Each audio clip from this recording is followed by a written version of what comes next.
investors. I am here with the Property Challenge podcast.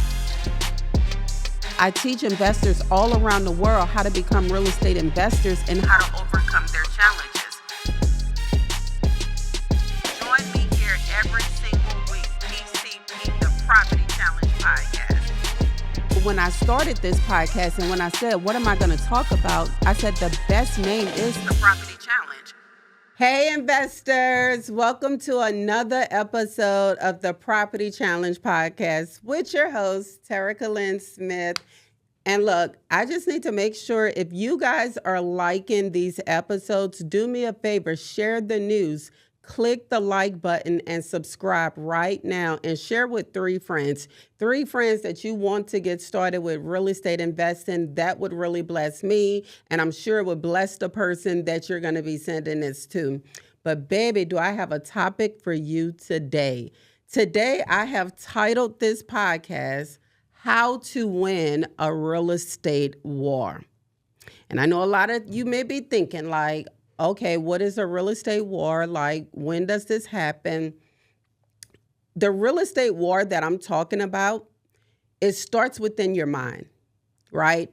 It's the battlefield of the mind, because one of the most challenging things I found as a real estate investor is how to silence the voices on the inside of my head that's constantly combating with the purpose that God has for me. It goes like this. Well, how are you going to raise $100 million, Terrica? You haven't even raised $50 million yet, right? Those are conversations that you can literally replay over and over in your head. And if you're not careful, you can allow it to take root.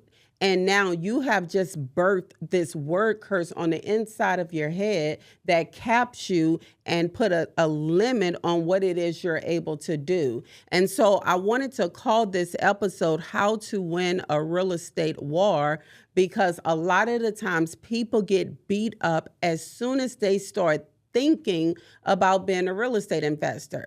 Now, the truth of the matter is each and every last one of us should be real estate investors.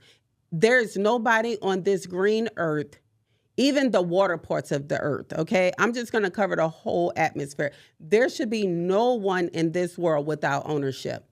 In fact, the Bible tells us that ownership is our birthright. So if ownership is our birthright and you do not have none, then you need to make a commitment to yourself this year. Say, this is my year of ownership. This will be my year that I silence those voices on the inside of my head and I take dominion. The only thing that's going to be rooted and planted inside of me is seeds of growth, seeds of harvest, seeds of entrepreneurship, seeds of having many, many bricks, seeds of new partnerships. I am asking you now to win a war in real estate. The first thing you got to do is tackle your mind.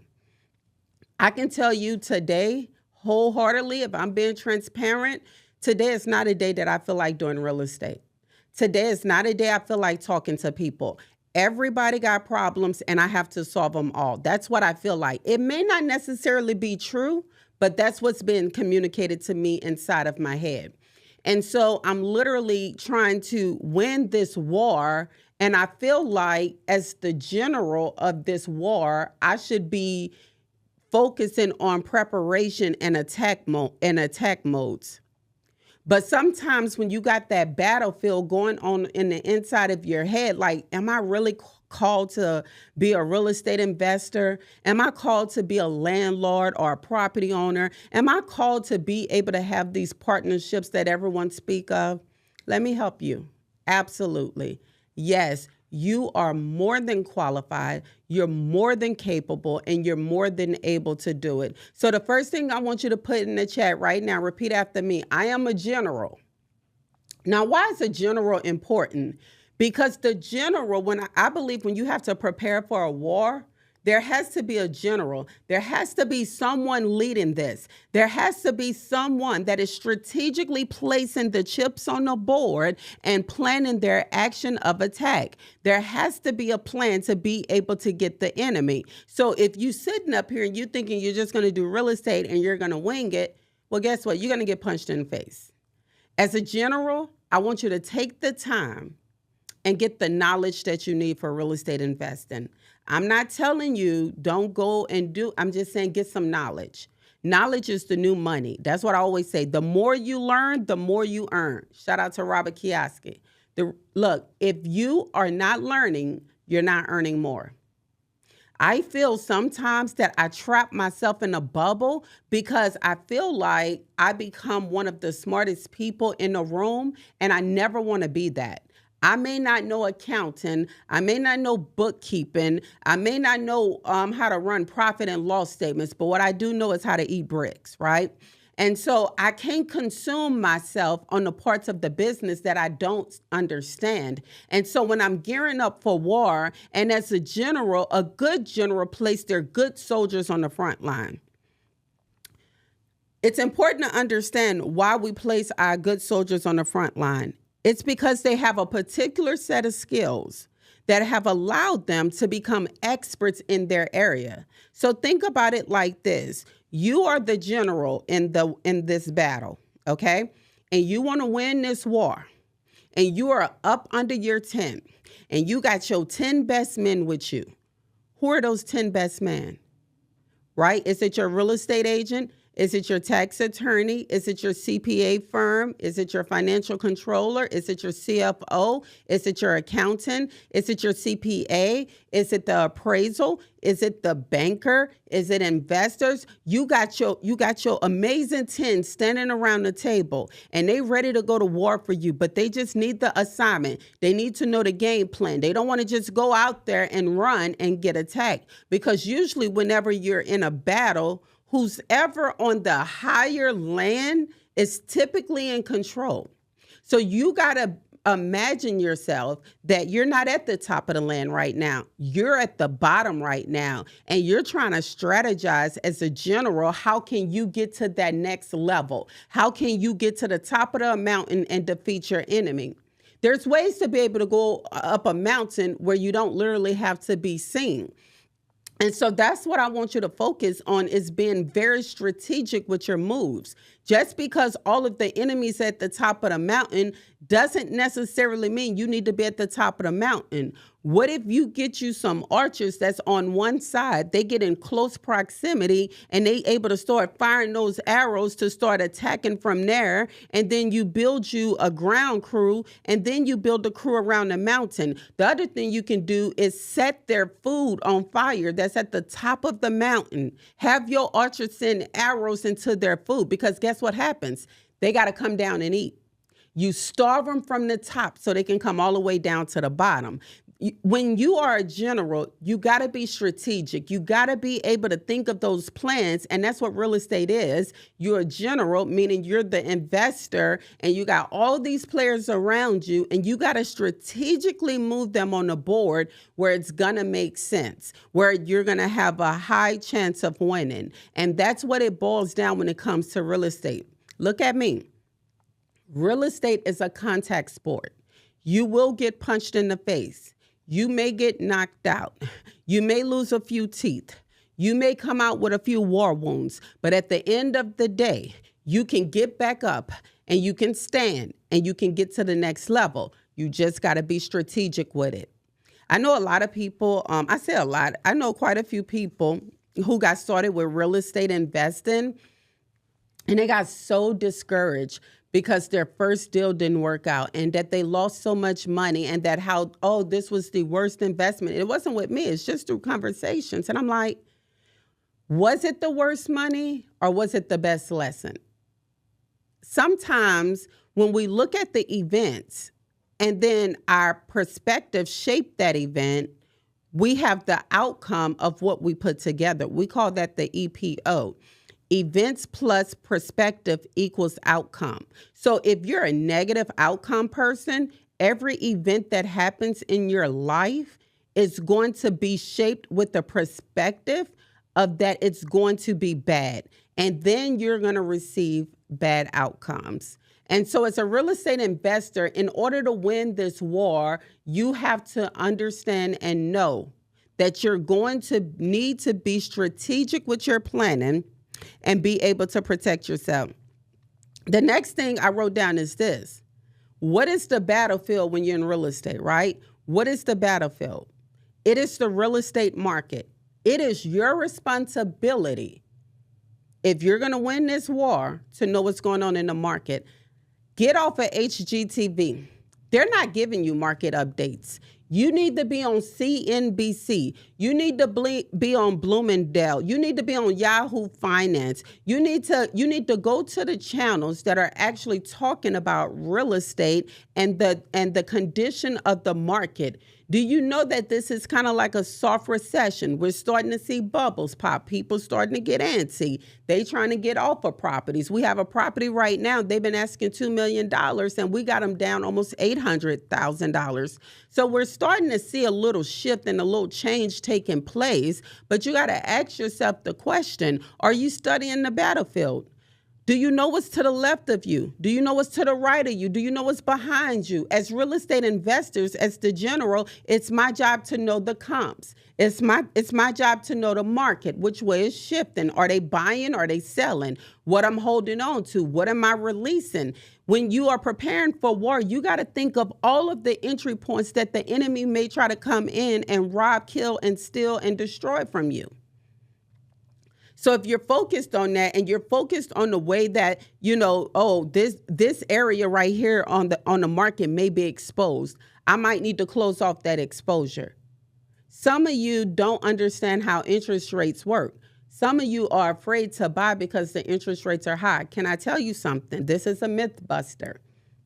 Real estate investors are still buying real estate. We have not stopped. The goal is to be able to get an asset that can be able to perform with the current interest rate that's on the market. Now, one of the dumbest things I've heard, and I don't care who agree with me or disagree with me, buying a primary residence is not a dumb decision. It's just not to me. I hear people say, oh, well, you can lose you can lose it through taxes. You got to pay all this interest on it. By the time you finish paying interest, you're going to be double paid for it. It's taking money out of your pocket. What's an asset versus a liability? An asset is something that puts money in your pocket. A liability is something that takes money out of your pocket. So if we're looking at it from that aspect, it's not really taking money out of your pocket. You pay your mortgage. When you pay your mortgage, you still have appreciation that takes place every single year. Every single year. In 2020, we saw inflation go up to 12.5%, and I think it may have went a little bit higher. How do I know that? Because I'm on a battlefield. I'm studying the entry points. I'm studying the barriers. I'm making sure I got my soldiers lined up correctly. I'm not trying to get hit from the back. I'm not trying to get hit from the front. I'm not trying to get hit from the side. I'm not trying to get hit from the right. So I got to make sure that we set up for battle. So when I hear people saying buying your primary residence is dumb, no, renting an apartment is dumb. Because do you understand I can kick you out when you don't pay your rent? Do you understand if I feel like this property is not in good livable condition, I can kick you out? Do you understand that you are pretty much homeless if you're renting right now because you are in the control of somebody else? Now, I will argue with the people that says buying your home is a liability because it's taking money out of your pocket. Well, you get depreciation, you get appreciation. Let's say you get even more creative and you house hack inside of your home. Let's even do that. Let's just say you put an ADU building on the backside of your home. You can turn your primary residence into income producing. But when you listen to everybody and they tell you, oh, this interest rate don't make sense. First of all, people do buy wrong. I'm not going to say they don't. But don't go and try to buy a $350,000 house and you making $50,000 a year and your debt is about $5,000 a month. I don't think that would be a very wise decision to do that. In fact, I don't even think you can get money from the bank on that because they count your debt to income ratio. Your DTI is your debt to income ratio. So when I think about those things and I start processing it from that lens, I'm happy that I have a primary residence. I get to write off the interest. You don't get to write off your rent. I get to write off my interest payments. And I'm still getting appreciation. And I'm still getting depreciation. So what does that mean? What does that mean, right? Depreciation you can get depending, like for me, what I did was I have a resident that is leased out to Terrica Lynn Smith, okay? I pay rent there. My entity owns that actual property. I have a lease agreement between the entity and myself. So that means Terrica has to pay rent to her entity that is bought with her commercial loan. Now, this is the thing. I wish I wouldn't have did it like that, if I'm being honest, because I have so much equity in my home that if it's not my primary residence, I wouldn't necessarily be able to get the capital gains that I would if it was my primary residence. In fact, I wouldn't get any. I'll get charged. But when it's your primary residence, you can get the capital gain tax. You can make $250,000, and or if you're married, it's $500,000. That's a lot of money that you can save on taxes, right? So that little part makes me wish I would have did it a little bit different. But then I think about my personal financial statement, and I think about how my entity has all of this income up under it, including the lease agreement that it has with me. You see, sometimes you just got to be a little bit smarter and just understand. Now, I may be missing out on capital gains, but guess what? Guess what? If I take my house and refinance it, the equity I will pull out, which would be the equity I will walk away with if I was to sell it, but the equity that I will pull out of that property, I would not be taxed on it anyway because I can't get taxed on debt. So again, this is learning the battlefield and how to play the market the right way.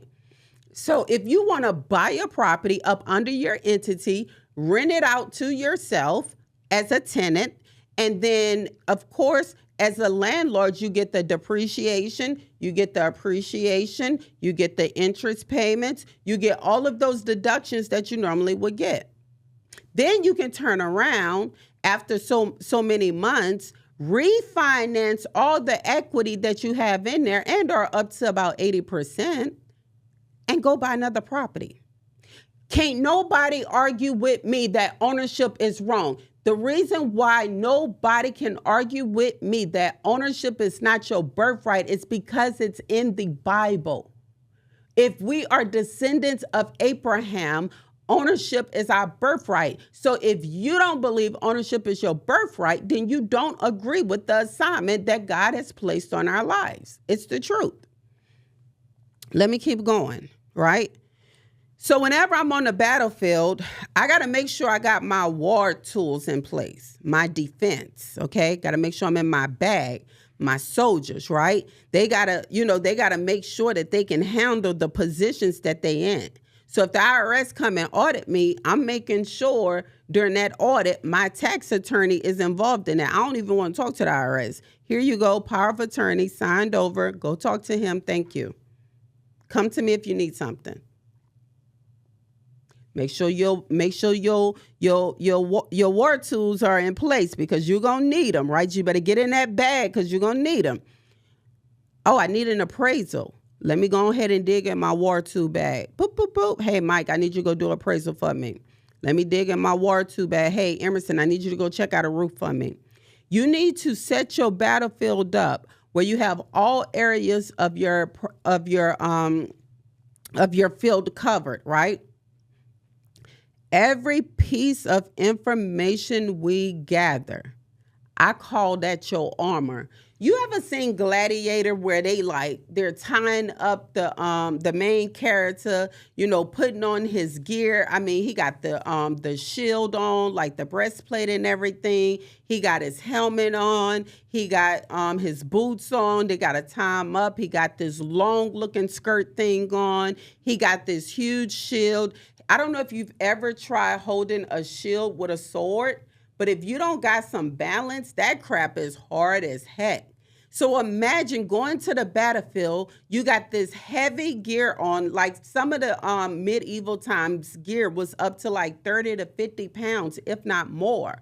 First of all, my dumbbells are like 10 pounds I'm lifting right now. So I wouldn't even be able to carry the armor outfit. I got to make sure my armor is secured, right? I would hope in this day and age they would give me some type of gear for war that's more like the Fantastic Four or something like Batman, the skin tight gear, where it ain't that heavy. Give me a superpower like Iron Man where I can, with my hands. Something just simple like that, right? Just thinking outside the box if I was back in that time. But every single piece of information you gather is armor. That way you protecting yourself. If you don't have all the information on the asset, don't rush it. I had someone in our Inner Circle program, shout out to our Inner Circle members, right? This is a group of investors who invest in their education. They come spend a semester with me to learn how to underwrite deals and to be able to go to the next level. And we had a lady who was in the middle of a transaction. She sent her deal over to us to review to be able to make sure she got all her I's dotted, T's crossed. That's what you do inside the program. And baby, the first thing I noticed was that they gave her 3 days due diligence. 3 days ain't even enough time to wipe your butt. So I don't know how in the heck she expect to be able to get through a multifamily property inspection within 3 days. Can I break down to you what goes into like a typical inspection? First, you got to get your general contractor out there. Then you got to call a foundation expert just to make sure the foundation is good. If the building has an elevator, you got to call the elevator company to make sure that that's getting serviced. You got your HVAC, you got your plumbing, you got your electrical. You got to make sure that you don't got that old aluminum wiring. You got the rooftop. If it's a flat rooftop, when was the last time was it tar? Like you just got so many different pieces. You got the parking lot. If the parking lot is not on, then you have a parking lot agreement. So you got to go to the tax assessor's office. You got to get the encroachment rights to make sure that easements and encroachments have been recorded accordingly. You got to agree to the terms of that. You got to ask for all type of documentation, such as operating agreements, year-to-date profit and losses.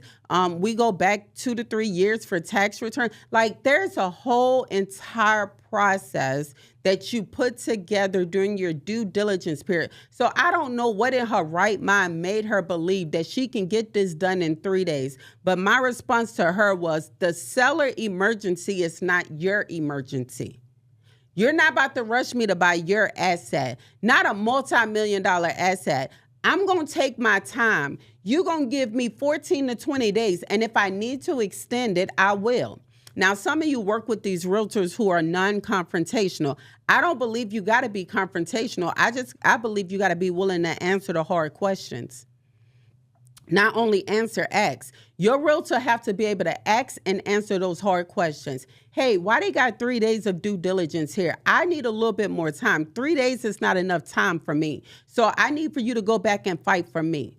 If your realtor don't want to fight for you, fire her or him. They're lazy. I can't stand a lazy realtor. I've been doing this long enough to know who I work well with and who I don't work well with. I have nothing in common with lazy people. I have nothing in common with people that make excuses. Why? Because I'm on an assignment. The moment I start taking your excuses, the moment I start believing what you believe, I come into agreement with it, and now I'm distracted from the assignment that I'm supposed to be on.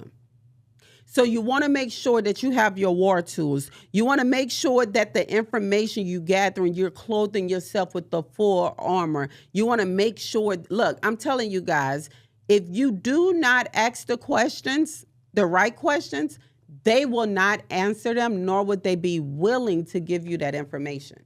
That's the truth. So then the next thing I wrote down is how to win a real estate war is the investments we make are our troops on the front line. I am surrounded by a lot of troops. Why? Because I'm constantly investing in real estate. I'm always going to be buying real estate until I rest. I don't plan on stopping. So I'm going to make sure I have as many soldiers on the front line as possible, because what I don't want to do is get caught up in a situation where the market collapsed and now I got all these over leveraged properties because I didn't have my correct war tools, I didn't have the armor on, and now I'm getting a haircut because I didn't really study the battlefield, the marketplace, and now I'm all the way at the beginning and I'm trying to figure out how can I conquer the enemy. You see how that went backwards? Whenever we have the right investments in real estate, it positions us to win battles. You can't win a battle if you're not positioned correctly. One property is not a position. One property is a shield. But when you get a few hundred of those things, it becoming looking like an army. And another thing I love about it, right, and this is my next point, is diversifying your portfolio. You have to diversify your real estate portfolio at some point. You can start off with wholesaling, fix and flips, commercial developments. You can start off however you want. Your investment is like having soldiers skilled at many tasks. When you have a bunch of soldiers that are sharpshooters, that have archeries, that know how to run the cannons, when you have a diverse group of soldiers being able to watch your battlefield from all four corners and figure out how to get you up on top of that mountain to conquer it, you become a completely different person, right? So making sure that, if you're diversifying, you're looking into residential, multifamily, commercial, developments. Let's break that down. Industrial is more like the oil field workshops. You'll find a lot of that in the South markets. Storage units, multifamily properties, new construction developments, all those are things that you can have developed and move to the next and continue to move to the next level to diversify. A lot of you know that I started with my $5,000 real estate tax return. I did not have a line of defense. That wasn't even a shield. I feel like that was more like a Coke bottle I was holding on the field. It wasn't that protective, right? But now you add a few hundred of that to that, it becomes pretty powerful. Got a big shield, a big old armor of protection. So what I want to leave you guys with, and I think that this is very important, is that you are not alone in this real estate battle. You're not alone in this real estate war. There are people every day that reach out to me and be like, Coach T, I just don't get it. I'm so lost. I'm so frustrated. I just want to understand, like, behind the scenes. The reason why I created the Property Challenge podcast is because I know that there's people out there with challenges and they're just looking for a win. So I want you guys to do me a favor. Drop your questions in the chat, like questions you feel like you want to get answered and that you want to see me talk about on the next show. Because whenever I start recording, I want to be able to touch the pain points of what the people are actually going through. Some of you are like, how can I secure funding? Can I invest out of state? Do I need a foreign entity? Like, those are things that we would love to sit down and take a deeper dive into. But the first thing you got to do is you got to get your mindset right. No matter how many tools I give you, no matter how much you diversify, if your mindset is not right, you're going to constantly lose the battle. You're going to constantly go back and forth, back and forth, back and forth, back and forth. And let me tell you something. The Bible says that we should not be double-minded.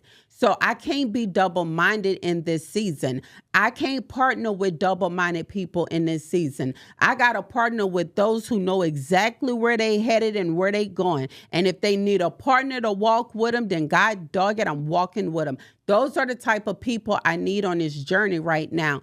I don't need 1,000 people not knowing what they're doing.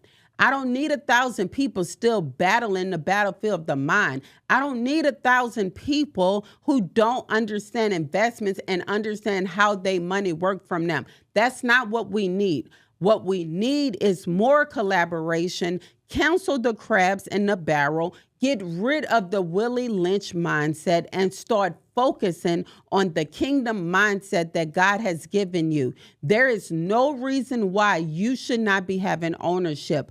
Yes, you can win this war. Yes, you can win this battle. In fact, it's already defeated if you come into agreement with me. The Bible says one can chase 1,000, but two can chase 10,000. I don't know about you, but if me and you get together, we chasing 10,000. That sounds kind of exciting to me. If I'm chasing someone, that means I am winning grounds, right? You do know in the battle, whoever covers the most ground and have the most men standing at the end is who win the war. So what is it going to take for you to win the war? What is it going to take for you to stand on that front line with your soldiers all in your tool bag, right? Filled with knowledge, got your ammunition, you got everything going for you. What is it going to take for you to be able to win the war in your life? Because I can tell you now, the war started long before you got on the battlefield. The war started up here inside your mindset. The only reason why you listening to this podcast right now is because somebody may have sent it to you or because you really rock with Coach T. If you rock with Coach T, just put Coach T in the chat right now, right? If you really serious about winning this war, this is how you win it. Lace up your boots. Put on your backpacks. It's time to ride. That's what it is. Putting on your boots, putting on your backpack, putting your gear on and getting ready to ride. You can have ownership, and I think that that's important. And I wanted to touch on this today because it was pressing on my heart that so many people message me and say, I'm not qualified. You are. Stop saying you're not. You're more than qualified. You're more than capable, and you're more than able. But if you don't shut your mouth and stop speaking word curses on God's child, which is you, then you won't ever be able to experience the abundance and the blessing he has for you. The enemy job, the devil job is if he can distract you, he can have you. So as long as you keep allowing yourself to be distracted and say, I'm going to get started next year, or I'm going to do it later. No, I challenge you. Do it today. Do it today. Say, I'm doing it for me this year. I'm doing it for myself. I don't care if I got to walk alone. I'm doing this by myself. This is my year of ownership, and it's my birthright. And as long as it's my birthright, I'm going to continue on this battlefield because I believe at the end of the day, I'm winning this war. I'm not just going to win the battle. I'm going to win the war.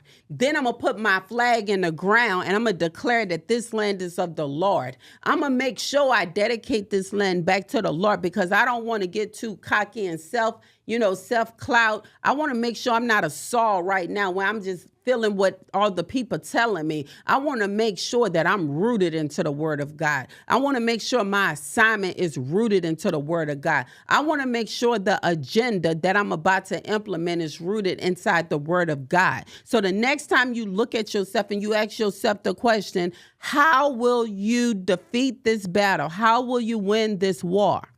You will win this war by walking with an undefeated God.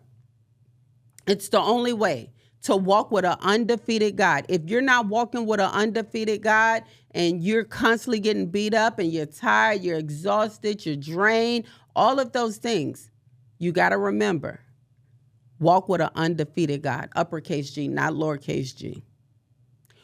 Stop being distracted and double-mindedness and focus on what's important, which is ownership. All right, guys, I want to say thank you so much for joining me for another episode of the Property Challenge podcast. Hey, are you enjoying this? Look, I have links below, right below to my community called Protege. I would love to see you there. If you love hearing this kind of information and you want to be in more rooms and you want to come to meetups and get discounts on different events that I'm throwing, then go ahead. Go to the Protege community. The link is below. We would love to see you guys in the community. I'm your host, Terrica Lynn Smith, and I'll see you guys next week on another episode of the Property Challenge podcast. Let's go.